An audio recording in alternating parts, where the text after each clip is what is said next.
ગુર્જરપતિ મૂળરાજદેવ ભાગ 1 લેખક ધૂમકેતુ પ્રકરણ 30 રાજદરબાર હકડેઠઠ ભરાયો હતો, છતાં એક કાંકરી ખરે તો પણ સંભળાય એવી શાંતિ બધે વ્યાપી ગઈ હતી. એમાં દૂર દૂરથી ગ્રામજનો આવ્યા હતા, જાત્રાળુ હતા, માણસ ક્યાંય માતું ન હતું. સોલંકી સૈન્ય ચારે તરફ ફરતું દેખાતું હતું. રાને સૌ નિહાળી રહ્યા હતા. એ હવે શું કરશે? એ ઘણાને મન હજી એક કોયડો હતો. એની વાત સાંભળવા માટે સૌ અધીર થઈ ગયા હતા. પાટણના નવા રાજાની વાત બધાને સાંભળવી હતી. રાજપલટો પાટણમાં આવી ગયો હતો. એ હવે ચોક્કસ થતું હતું. અત્યાર સુધી અહીં તો એની ઉડતી વાતો આવી હતી, પણ હવે ત્યાં સામંત ચાવડો ન હતો. એની રાણી ભાગી ગઈ હતી. એનો કુંવર ત્યાં ન હતો. ત્યાં ચાવડાનો કોઈ વંશવેલો પણ ન હતો. લાખાણી મરાતા કચ્છનો ગજ હવે વાગે તેમ ન હતો. સામંતનો ભાણેજ રાજા થયો હતો. નવી રાજસ્થાપના થઈ હતી. આ બધી વાત લોક સાંભળતા હતા. આજે એ પ્રત્યક્ષ થઈ. જૂનાગઢ હવે શું કરે છે એ જોવાનું હતું. રા ગંભીર હતો. એનું મન હજી બરાબર સમાધાન મેળવી શક્યું ન હતું, પણ હવે પોતે ફરી ન શકે. પાછા ફરવા જેટલી મોકળાશ જ ન હતી. મૂળરાજનો તાપ અસહ્ય હતો. એની ત્વરા એણે જોઈ હતી.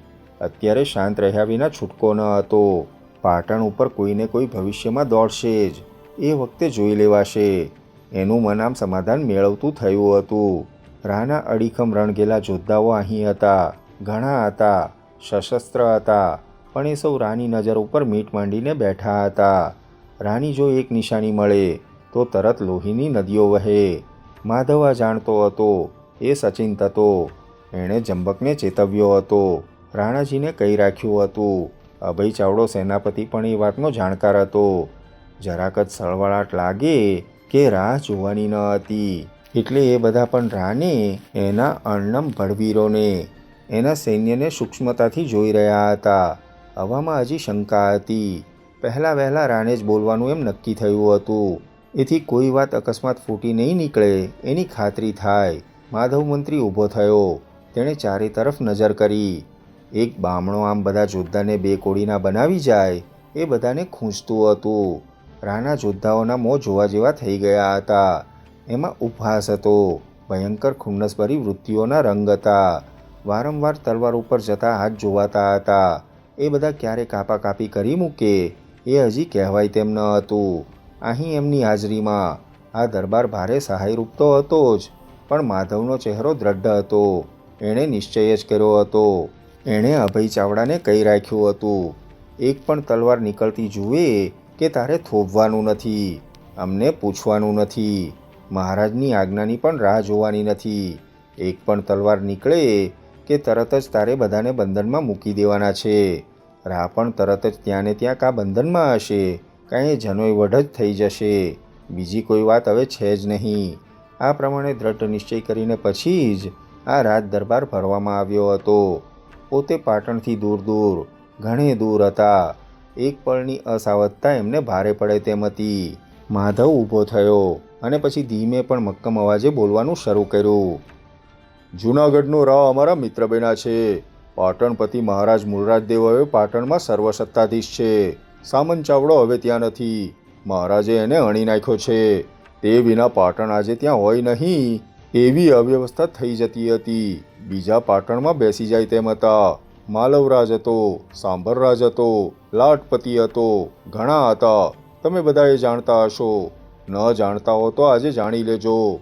પાટણમાં હવે મહારાજ મૂળરાજદેવ છે.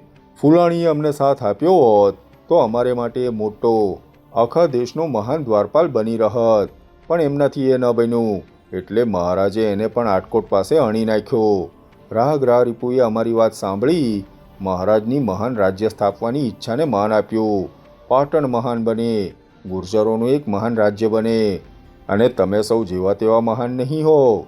મહારાજની આ વાત રા સમજી શક્યા. મહારાણી નીલી એ વાત સમજાવી શક્યા. અમે અહીં સોમનાથના માર્ગને અભય આપવા આવ્યા છીએ.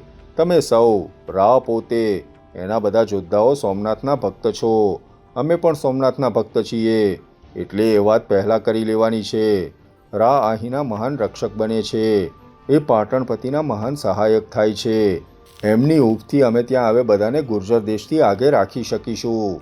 રાગ્રારીપુના સામર્થ્યથી એ થઈ શક્યું છે. રાની આ દીર્ઘદ્રષ્ટિ છે, એનો લાભ બધાને મળવાનો છે. રા ભગવાન સોમનાથના દ્વારપાલ બને છે.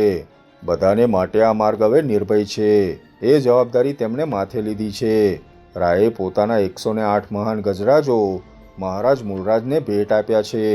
મહારાજનું ગજ સૈન્ય બળવાન છે, એ હવે વધુ બળવાન થશે. રાગ્રારીપુ પોતે તમને હવે કહેશે કે પાટણના મિત્રને સહાયક બનીને કેટલા નિશ્ચિંત થઈ ગયા છે. હવે સોમનાથના જાત્રાળુઓ એમના રક્ષણ નીચે છે. રાગ્રારીપુ હવે પોતાની વાત કહેશે. સૌ એક ચિત્તે સાંભળજો. માધવ ભૂમિકા તૈયાર કરીને તરત બેસી ગયો. એણે ચારે તરફ દ્રષ્ટિ કરી. બધા સોરઠી યોદ્ધાઓને આ કંઈ ગમ્યું ન હતું, પણ એ બધા જ શાંત હતા. કોઈ કંઈ સળવળાટ કરતો જણાયો ન હતો. રાગ્રારીપુ તરત ઊભો થયો. તેને ત્યાં ઊભેલો જોઈને જ એના ઘણા બહાદુર સ્વજનો નીચે જોઈ ગયા. પણ રાયે ધીમેથી વાત શરૂ કરી. પાટણના મહાન મંત્રીએ તમને વાત કરી. અમે ભગવાન સોમનાથના શપથ લીધા છે.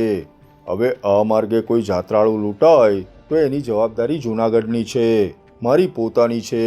આ નિર્ણય થઈ ગયો છે, તેમાં મિનમેખ નથી. હવે તમે પણ બધા તમારા રાના શબ્દને માન આપજો, નહીતર આપણી આબરૂ દેશ વિદેશમાં બેબદામની થઈ જશે. મહારાજ મૂળરાજદેવ પાટણપતિ થયા છે. આપણે સૌ હવે એ જાણીએ છીએ. એમણે જૂનાગઢની મૈત્રી બાંધી છે. આપણે એમને સહાય કરવાની છે. એમની વાતો મોટી છે, કેટલી પાર પડશે કોણ કહી શકે.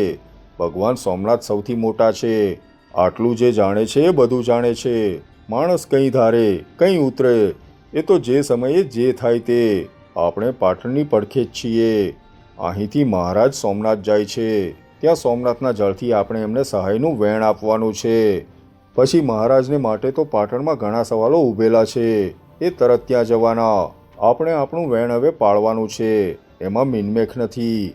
બોલો, પાટણપતિ મહારાજનો જય, ભગવાન સોમનાથનો જય. રાના શબ્દોનો બુલંદ પડઘો ઉઠ્યો. માધવને નિરાશ થઈ ગઈ.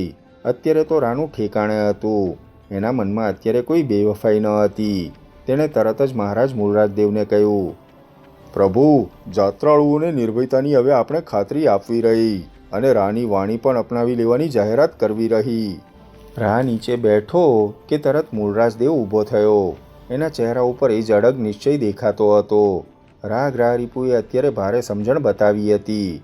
એણે જોઈ લીધું હતું કે એનું આડું ઓળું એક પણ વેણ મૂળરાજ સાંખે તેમ ન હતો. એના મનમાં તો સોલંકીના છોકરાને હમણાં હણી નાખું એવી ઉગ્રતા ઘર કરી રહી હતી. પણ સમય આવશે, એક સમય આવશે એવી આશામાં એણે અત્યારે નમતું જોખી કાઢ્યું હતું. અને વળી એણે એક બીજી વાત પણ જોવાની હતી. એના બહાદુરમાં બહાદુર રણસાથીઓ અહીં હતા. એના વેણથી એ બધા જોખમમાં મુકાઈ જાય, ને જોખમમાં મુકાઈ જાય એ તો ઠીક, કાંઈ પણ કર્યા વિના જ જિંદગી ખોઈ બેસે. જૂનાગઢના અડીખમ યોદ્ધાઓ હતા ન હતા થઈ જાય. ને આ છોકરો સોલંકીનો એક ઘડી પળની ધીરજમાં પણ જાણે માનતો ન હતો. એણે જે રીતે લાખાને એણ્યો, જે રીતે પોતાને સપડાવ્યો અને જે રીતે રાતોરાતમાં ત્વરાથી એણે પાટણની રાજગાદી મેળવી, એ બધી જ વાતો એના નિશ્ચયાત્મક સ્વભાવની પ્રતીતિ કરાવવા માટે પૂરતી હતી. એટલે રાયે એક પણ કટુવેણ કાઢ્યું ન હતું. એકે સંદિગ્ધ વાત કરી ન હતી. એક ઈશારો શંકા ઊભી કરી દે તેવો કર્યો ન હતો. મૂળરાજ ઊભો થયો. એને બધા જોઈ રહ્યા. સોલંકીનો આ છોકરો જુદી જ માટીનો જણાતો હતો. સૌરાઠના રણજોદ્ધા પણ મનમાં એની પ્રશંસા કરી રહ્યા.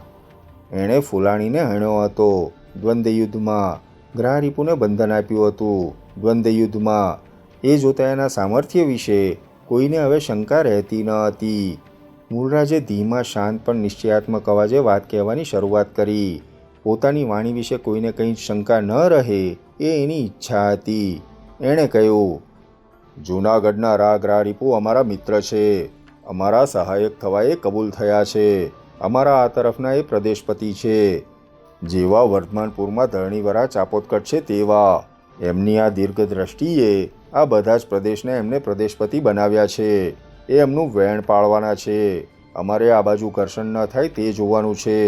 ઘર્ષણ થાયને દોડવું પડે તો એમાં અમને તમને સૌને જેવી તેવી હાનિ નહીં હોય. અમે જે મહાન રાજ્ય સ્થાપવા માગીએ છીએ તેમાં આવું ઘર્ષણ મૂળમાં જ ઘા કરે.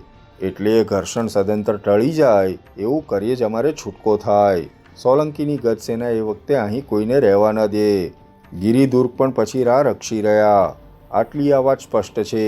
બાકી જૂનાગઢના રાહ અહીંના અમારા દ્વારપાલ છે, પ્રદેશપતિ છે, લોક કલ્યાણ માટે સર્વસત્તાધીશ છે, અમારા મિત્ર છે, અમારા સહાયક છે. અમારી વિપત્તિએ બેઠા બેઠા જોવાના નથી, અમારી મદદે દોડવાના છે. એવા રાને લઈને કાલે સોમનાથ તરફ સોલંકી સૈન્ય પ્રયાણ કરશે. જાત્રાળુઓ તમામ જાણી લે, પાટણપતિનો આ કોલ છે. આ તરફ એમનો એક વાળ હવે વાંકો થાય તેમ નથી. રા જેવા રા એમના રક્ષક છે, એ ભક્ષક હતા. એ વાત ભૂતકાળની થઈ ગઈ. થોડો વખતે ચાલી, એમાં આપણી સૌની નામોશી થઈ ગઈ. હવે તો રા પોતે જ રક્ષક છે. એ ભગવાન સોમનાથના ભક્ત છે. બોલો, ભગવાન સોમનાથનો વિજય હો. એક મહાન પ્રચંડ ઘોષણા હજારો કંઠમાંથી ઉઠી. રાનો કોયડો ઉકળી ગયો હતો. રા હવે હમણાં ફરે તેમ ન હતો, અને છતાં ફરે નહીં એ માટે સોમનાથના સાનિધ્યમાં જ એ શપથ લઈને બંધાતો હતો. એમાં એ શપથ ખોટા થાય તો એની પ્રતિષ્ઠા 2 ખોટી બદામની પણ ન રહે. સોમનાથની એ કીર્તિ હતી એટલે બીજે જ દિવસે સવારે સૌ સોમનાથ તરફ જાય એ નિર્ણય જાહેર થઈ ગયો ને એ પ્રમાણે બીજે જ દિવસે સોલંકી સૈન્ય સાથે રા અને સૌ સોમનાથ તરફ ઉપડ્યા.